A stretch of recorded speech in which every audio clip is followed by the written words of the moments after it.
And then Blake's a good example.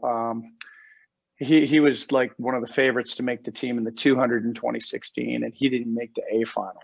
Mm. And like we had a couple athletes have that happen to them where they just swam bad 200 frees in semis, and they were both kind of going downhill. And I waited like a day to talk to Blake, and he's sitting on a bench, and I'm like, "How you doing?" And he goes, "I'm good. I'm good." And I go, "Well, what are you going to do?" And he goes, "I'm going to make the team in the 100." Mm. And I think to myself, he's not even rated highly at all. He was like 49.8. I'm like, I loved what he said, but he meant it. He just nothing, you know, he was able to pick himself up quickly at that competition and move forward. And I think he was like 12th or 13th in prelims. Then he was like 7th out of semifinals. And I said, "What are you going to do now, Blake?"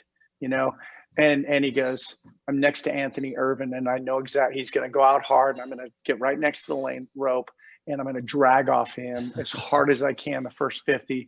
And he goes, "I'm a 200 guy, so I think I'll still come home well." Yeah. And, you know, I was watching in the warm down area, and Anthony and Blake are on the top of the screen, and these other two guys, you know, in you know, whatever lanes 1 and 2 are below. And he's like way ahead of those guys because Anthony drug him out. And it was just beautiful. Like that was his strategy.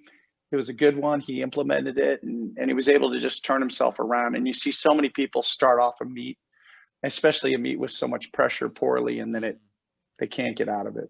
Yeah. So, and it was hard for me at the time too. And I was just too old to carry on and do another one.